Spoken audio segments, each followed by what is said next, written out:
ইসলামের প্রথম যুগে যখন আল্লাহর একত্ববাদের আহ্বান মক্কার পাহাড় উপত্যকায় ধীরে ধীরে ছড়িয়ে পড়ছিল, তখন সেই আলোর পথে প্রথম যারা দাঁড়িয়েছিলেন তাদের মধ্যে অন্যতম ছিলেন হজরত বিলাল ইবনে রাবাহ রাদিয়াল্লাহু আনহু।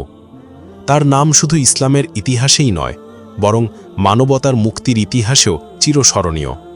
কিন্তু তার এই মহিমান্বিত জীবনের পেছনে লুকিয়ে আছে অসংখ্য নির্যাতন, যন্ত্রণা এবং মানবতার বিরুদ্ধে চালানো নৃশংস অত্যাচারের এক করুণ কাহিনী। এই গল্প শুধু একজন মুসলিমের জীবনেই নয়, এটি এক মহান আদর্শের জয়গাথা, ঈমানের অটল স্থিরতা, সত্যের প্রতি অটুট অবিচল অটলতা এবং আল্লাহর প্রতি পূর্ণ ভরসার জীবন্ত উদাহরণ। সপ্তম শতাব্দীর মক্কা ছিল বহুত্ববাদ, অন্ধ রীতিনীতি এবং জাতিগত বৈষম্যের কেন্দ্র। কুরাইশ গোত্রের অভিজাত শ্রেণী সমাজের শীর্ষে অবস্থান করত, আর কালো আফ্রিকান দাসদের তারা মানুষ হিসেবে গণ্যই করত না। এমন এক সমাজে বিলাল রাদিয়াল্লাহু আনহু জন্মগ্রহণ করেন। তিনি ছিলেন হবশী বংশোদ্ভূত, আবাদ ইবনে রাবাহ নামক এক আরব পিতার এবং হামামা নামক এক আবিসিনীয় মাতার সন্তান। তার মালিক ছিলেন উমাইয়া গোত্রের উমাইয়া ইবনে খালাফ, যিনি ছিলেন কুরাইশদের মধ্যে একজন প্রভাবশালী ব্যক্তিত্ব এবং ইসলামের প্রখর বিরোধী। বিলাল রাদিয়াল্লাহু আনহু ছিলেন একজন দাস, কিন্তু তার হৃদয় ছিল মুক্ত। তার চরিত্র ছিল পবিত্র, সততা ছিল তার স্বভাব এবং তিনি মিথ্যা এবং অন্যায়ের প্রতি ঘৃণা পোষণ করতেন। এমন এক ব্যক্তিত্বের কাছে যখন ইসলামের আলো পৌঁছল, তখন তিনি তা গ্রহণ করলেন হৃদয় দিয়ে, আত্মা দিয়ে। হজরত আবু বকর রাদিয়াল্লাহু আনহুর মাধ্যমে বিলাল রাদিয়াল্লাহু আনহু ইসলামের সাথে পরিচিত হন। তিনি শুনলেন যে এক আল্লাহই সৃষ্টিকর্তা, তিনি উপাস্য, তিনিই রব।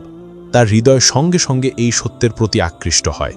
তিনি সাক্ষ্য দিলেন, আশহাদু আল্লা ইলাহা ইল্লাল্লাহ ওয়া আশহাদু আন্না মুহাম্মাদার রাসূলুল্লাহ। এই ঘোষণাটি মক্কার বহুত্ববাদী ব্যবস্থার জন্য ছিল বিপ্লবী। একজন দাস যে তার মালিকের ধর্মকে অস্বীকার করে এক আল্লাহর উপাসনা করবে, এটি ছিল সমাজ ব্যবস্থার বিরুদ্ধে। তাই বিলালের মালিক উমাইয়া ইবনে খালাফ তাকে নির্যাতন শুরু করলেন।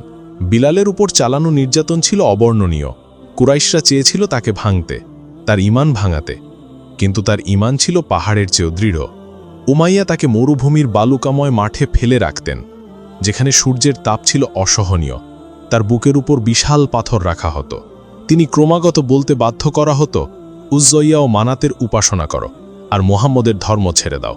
কিন্তু বিলাল রাদিয়াল্লাহু আনহু শুধু বলতেন, আহাদ আহাদ, আল্লাহ এক, আল্লাহ এক। তাকে শৃঙ্খলে বেঁধে মক্কার গুলিতে টেনে নেওয়া হতো। লোকজন তাকে লাথি মারত, গালি দিত, কিন্তু তিনি মুখ খুললে শুধু একই কথা বলতেন, আহাদ আহাদ। তাকে দিনের পর দিন খাওয়া থেকে বঞ্চিত রাখা হতো। তৃষ্ণা ও ক্ষুধায় তার জিভ শুকিয়ে যেত, কিন্তু তিনি কখনো ঈমান থেকে ফিরেননি। উমাইয়া তাকে হুমকি দিতেন, তুমি যদি মুহাম্মদের ধর্ম ছাড়ো না, তবে তোমাকে হত্যা করা হবে। বিলাল রাদিয়াল্লাহু আনহু উত্তর দিতেন, আমি শুধু এক আল্লাহকেই উপাসনা করি, তিনি ছাড়া কাউকে উপাসনা করব না। তুমি যতক্ষণ চাও নির্যাতন করতে পারো, কিন্তু আমার ঈমান তুমি কখনো ভাঙতে পারবে না। একদিন হজরত আবু বকর রাদিয়াল্লাহু আনহু বিলালকে নির্যাতনের দৃশ্য দেখেন। তিনি অত্যন্ত দুঃখিত হন এবং উমাইয়াকে বলেন, তুমি কি এই মানুষটিকে হত্যা করবে? সে তো বলছে আল্লাহ এক। উমাইয়া বলল, তুমি যদি চাও তবে তাকে কিনে নাও। আবু বকর তৎক্ষণাৎ তাকে মুক্ত করেন। তিনি বললেন, তুমি মুক্ত, এখন থেকে তুমি আল্লাহর দাস। বিলাল রাদিয়াল্লাহু আনহু কাঁদতে কাঁদতে বললেন, আবু বকর, আপনি আমাকে মুক্তি দিলেন, কিন্তু আমি জানি আপনি আমাকে নয়, আল্লাহ আমাকে মুক্তি দিয়েছেন। বিলাল রাদিয়াল্লাহু আনহু মুক্তি পাওয়ার পর রাসূলুল্লাহ সাল্লাল্লাহু আলাইহি ওয়াসাল্লামের কাছে গেলেন। রাসূলুল্লাহ সাল্লাল্লাহু আলাইহি ওয়াসাল্লাম তাকে দেখে অত্যন্ত খুশি হলেন। একদিন রাসূলুল্লাহ সাল্লাল্লাহু আলাইহি ওয়াসাল্লাম প্রশ্ন করলেন, হে বিলাল, তোমার সবচেয়ে প্রিয় কাজ কি? বিলাল রাদিয়াল্লাহু আনহু বললেন, নামাজের আজান। তখন রাসূলুল্লাহ সাল্লাল্লাহু আলাইহি ওয়াসাল্লাম ঘোষণা করলেন, বিলাল, তুমি আমাদের মুয়াজ্জিন হও, তোমার কণ্ঠস্বর স্বর্গের মতো মধুর। এভাবে বিলাল রাদিয়াল্লাহু আনহু হয়ে উঠলেন ইসলামের প্রথম মুয়াজ্জিন। তার আজান যে নামাজের আহ্বান নয়, এটি ছিল ঈমানের ঘোষণা, সত্যের পতাকা, অত্যাচার বিরুদ্ধে বিজয়ের সুর। প্রতিদিন সকালে তার আজান শুনে মক্কার মুসলিমরা জেগে উঠতেন। তার কণ্ঠে আল্লাহু আকবার বলার সময় মনে হতো যেন স্বর্গের দরজা খুলে গেছে। ইসলামের দৃষ্টিতে বিলাল রাদিয়াল্লাহু আনহুর নির্যাতন কোনো করুণ ঘটনা নয়, বরং এটি এক মহান শিক্ষার উৎস। আল্লাহ তাআলা বলেন, আমরা কি তোমাদের পরীক্ষা করব না? সূরা আল মুলক 2 নম্বর।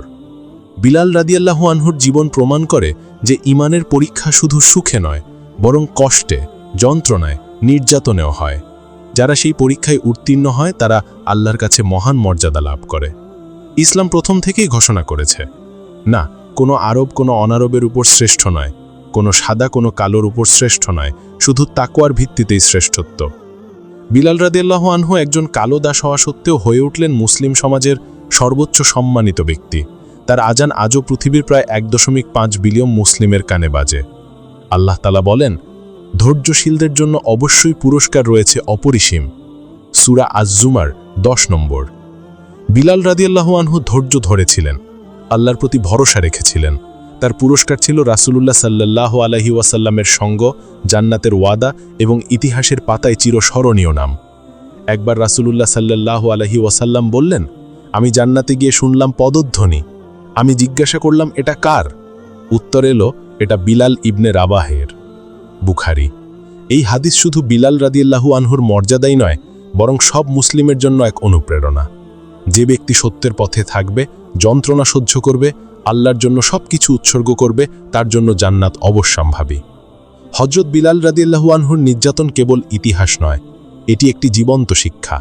এটি আমাদের মনে করিয়ে দেয় যে সত্যের পথযাত্রা সহজ নয়, কিন্তু যদি ঈমান দৃঢ় হয়, আল্লাহর প্রতি ভরসা থাকে, তবে কোনো শিকল মানুষকে বাঁধতে পারে না। বিলাল রাদিয়াল্লাহু আনহু আজও আমাদের কানে বলছেন, আহাদ, আহাদ। তার আজান শুধু নামাজের আহ্বান নয়, এটি এক অমর আত্মার ঘোষণা যে ঈমান কখনো ভাঙে না, যে আত্মা কখনো লজ্জা পায় না, যে ব্যক্তি আল্লাহর পথে সবকিছু উৎসর্গ করতে প্রস্তুত। হে আল্লাহ, আমাদের হৃদয় বিলাল রাদিয়াল্লাহু আনহুর মতো ঈমান, ধৈর্য এবং সাহস দান করুন। আমাদেরকে সত্যের পথে অটল রাখুন। আমিন।